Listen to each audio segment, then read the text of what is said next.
Good morning friends.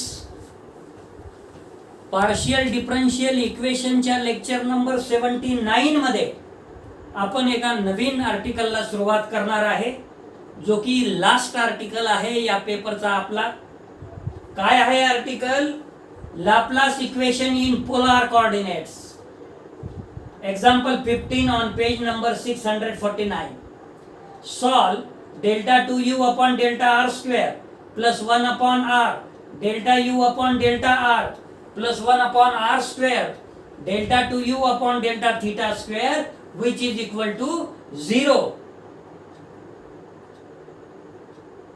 by the method of separation of variables. हा या आर्टिकलचा examples आहे. Laplace equation in polar coordinate या आर्टिकलचा example number 15 on page number 649. काय आहे मग solution? The given equation is delta 2u upon delta r square plus 1 upon r delta u upon delta r plus 1 upon r square delta 2u upon delta theta square which is equal to 0.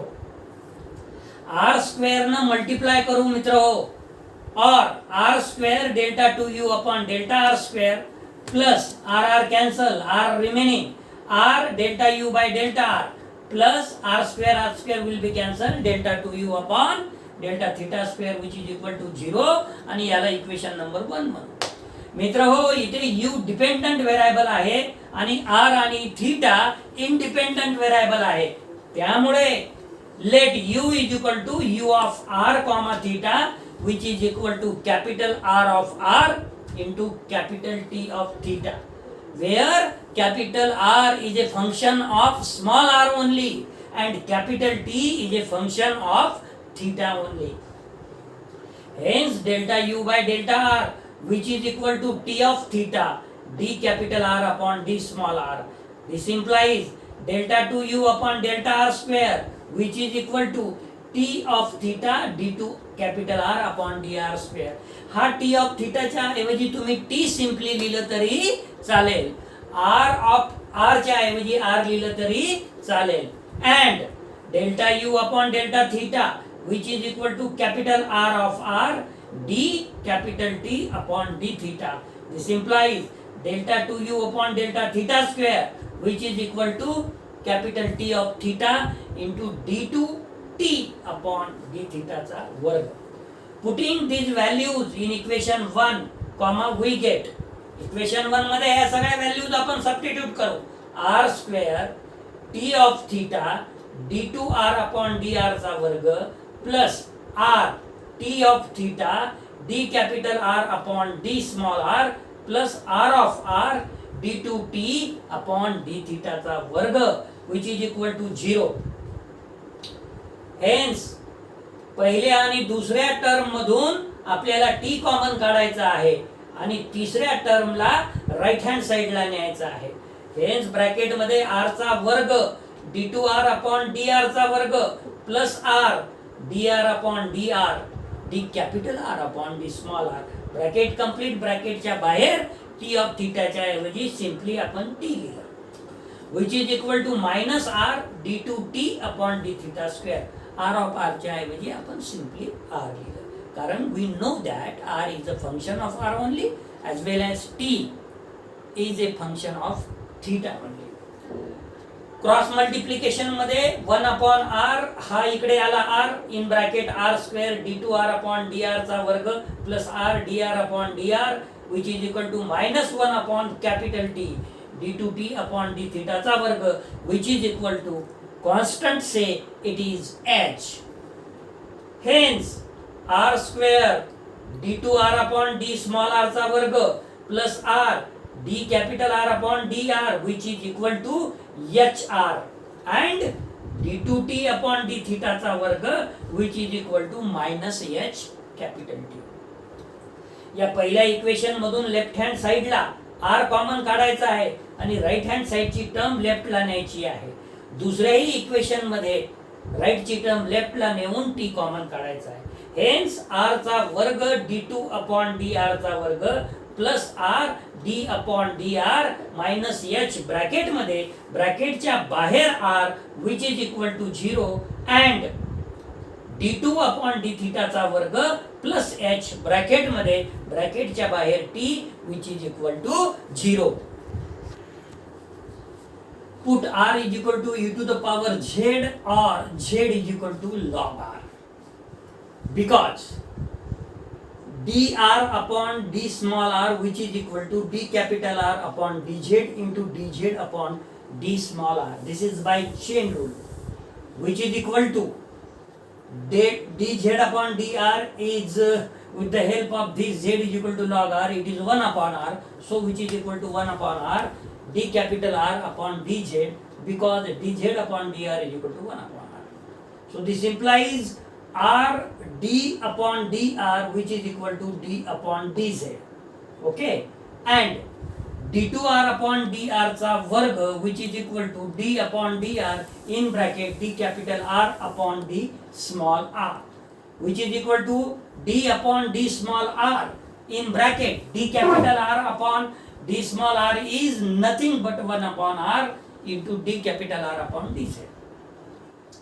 This implies d2 capital R upon dr चा वर्ग which is equal to 1 upon r into u into हिचा formula वापरायचा आहे. First function 1 upon r d upon dr in bracket d capital R upon dz plus d capital R upon dz in bracket 1 upon r चा derivative minus 1 upon r square. 1 upon u upon v चा formula तिथे वापरायचा. So which is equal to 1 upon r d upon dz, d upon dr होतं ना, it can be written as d upon dz in bracket d capital R upon dz into dz upon dr. It is also a chain rule. This dz will be cancelled and our d upon dr is remaining. Minus 1 upon r square d capital R upon dz, which is equal to 1 upon r d 2 capital R upon dz चा वर्ग into 1 upon r minus 1 upon r चा वर्ग d capital R upon dz. So which is equal to 1 upon r square taken out common. So in bracket d2 capital R upon dz चा वर्ग minus dr upon dz. या r square ने जर multiply केलं तर r square d2 capital R upon dr चा वर्ग which is equal to d2 capital R upon dz चा वर्ग minus d capital R upon dz. This implies r चा वर्ग d2 अपॉन dr चा वर्ग which is equal to d2 upon dz चा वर्ग minus d upon dz. If r d upon dr which is equal to d upon dz which is equal to capital D, then r square d2 upon dr चा वर्ग which is equal to d चा वर्ग minus d taken out common in bracket d minus 1 etc. Okay, तर पहिला जो equation होता ते r चा वर्ग d2 upon dr चा वर्ग त्याच्या जागी d in bracket d minus 1 plus d minus h. इथं काय होतं r into d upon dr minus h bracket complete ब्रॅकेटच्या बाहेर r which is equal to 0. And दुसरा जे इक्वेशन होतं ते d2 upon d थिटाचा वर्ग होता. म्हणजे इथं काय होईल, here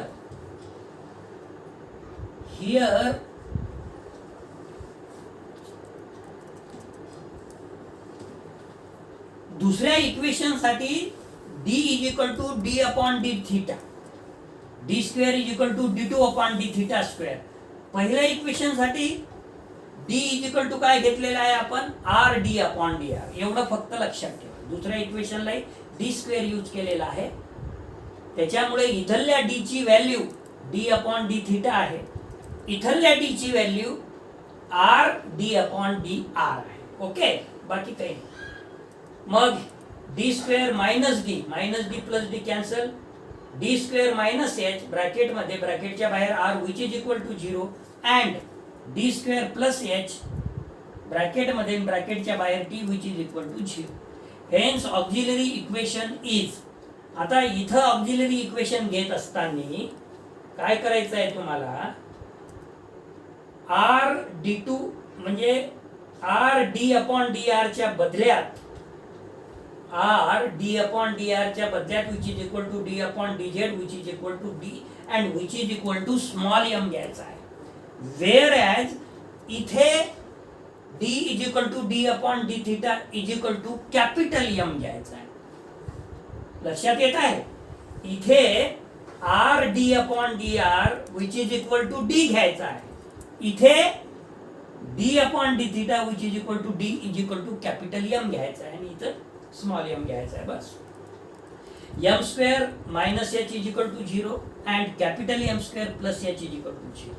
M square is equal to H which is equal to under root H त्याचा वर्ग, M square which is equal to minus H which is equal to I चा वर्ग अंडर रूट एच ब्रॅकेटमध्ये त्याचा वर्ग, म्हणजे त्याला लिहू शकतो आपण I under root H bracket complete त्याचा वर्ग. आणि म्हणून small M is equal to plus minus under root H and capital M is equal to plus minus I under root H.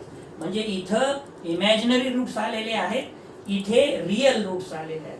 त्यामुळे hence R is equal to याचं solution C1 e to the power under root H into Z, कारण की हे Z मध्ये आहे, plus C2 e to the power minus under root H Z and T is equal to C3 cos under root H theta plus C4 sine under root H theta, कारण की इथे independent variable theta आहे, इथे independent variable सत्य Z आहे. Hence R is equal to C1 e to the power Z in bracket त्याला power under root H plus C2 in bracket e to the power Z त्याला power minus under root H. हे जे आहे ते इंडायसेसच्या रूलना आपण लिहू शकतो. उदाहरणार्थ एखाद्या एक्सला समजा पॉवर ए बी असेल तर एक्सला पॉवर ए ब्रॅकेटमध्ये आणि त्याला पॉवर बी बी लिहू शकतो, किंवा एक्सला पॉवर बी आणि ब्रॅकेट कंप्लीट त्याला पॉवर ए पण आपण लिहू शकतो. So which is equal to C1, पण e to the power z is equal to आपण सबस्टिट्यूट केलेला आहे आर, म्हणून C1 r raise to under root H plus C2 r raise to minus under root h. Hence u is equal to C1 r raise to under root h plus C2 r raised to minus under root h in bracket C3 cos under root h theta plus C4 sin under root h theta. याला equation number 2. आता याच्यामध्ये याच्या values positive असू शकते, negative असू शकते आणि 0 असू शकते. हा, समजा पॉझिटिव्हचा जर विचार केला तर आपण केस फर्स्ट म्हणू if h is equal to k चा वर्ग. Then equation 2 becomes u is equal to C1 r raised to k plus C2 r raised to minus k in bracket C3 cos k theta plus C4 sin k theta. हे एक solution आलं जर तुमचा h positive असेल किंवा h is equal to k square घेतला तर. Case second if h is equal to 0 then 2 becomes M ची किंमत काय होऊन जाईल, मग 0 0 येऊन जाईल, रिपीटेड येईल आणि कॅपिटल एम ची किंमत सुद्धा 0 0 येऊन जाईल, म्हणजे रिपीटेड होईल. आणि म्हणून u is equal to C5 plus C6 z into दुसऱ्या ब्रॅकेटमध्ये C7 प्लस C8 थीटा. ठीक आहे, which is equal to C5 plus C6 झेड ची किंमत लॉग आर ब्रॅकेट कंप्लीट दुसऱ्या ब्रॅकेटमध्ये C7 प्लस C8 थीटा. आणि केस 3 जर h ची किंमत मायनस पी स्क्वेअर असेल म्हणजेच निगेटिव्ह असेल, if h is equal to minus P square then 2 becomes u is equal to काय होईल, मग small m is equal to plus minus I P येईल and capital m is equal to plus minus P येईल. म्हणून तुम्हाला solution मिळेल या वेळेस C9 cos pz u is equal to C9 cos pz plus C10 sin pz आणि दुसऱ्या ब्रॅकेटमध्ये या रूटच्या वेळेस C11 e to the power p theta plus C12 e to the power minus p theta. म्हणजे आपलं जे h आहे h च्या व्हॅल्यूवर अवलंबून आहे. h पॉझिटिव्ह असेल तर वेगळा सोल्युशन, h निगेटिव्ह असेल तर वेगळा सोल्युशन, h 0 असेल तर वेगळा solution. Then there are 3 possible solutions. First solution u is equal to C1 r raised to k plus C2 r raised to minus k. दुसऱ्या ब्रॅकेटमध्ये C3 cos k theta plus C4 sin k theta u is equal to C5 plus C6 log r, दुसऱ्या ब्रॅकेटमध्ये C7 plus C8 theta, आणि u is equal to C9 cos in bracket P log r plus C9 cos P log r plus C10 sin P log r into लिहायचं राहिलं, एक into bracket मध्ये C11 e to the power P theta plus C12 e to the power minus P theta. मित्रांनो, अशा पद्धतीनं आपल्याला वेगवेगळे 3 solution मिळतील. पहिला सोल्युशन ज्या वेळेस तुम्ही h is equal to k square घेतलेला आहे ते आहे पहिलं सोल्युशन. दुसरं सोल्युशन जे आहे त्यावेळेस तुम्ही h इज इक्वल टू 0 घेतलेला आहे, आणि तिसरं जे सोल्युशन आहे त्यावेळेस आपण h is equal to minus P square, परंतु हे आपण केस 1, केस 2, केस 3 च्या स्वरूपात घेतलेलं आहे. मित्र हो, आज आपण या लेक्चरसाठी इथेच थांबणार आहे.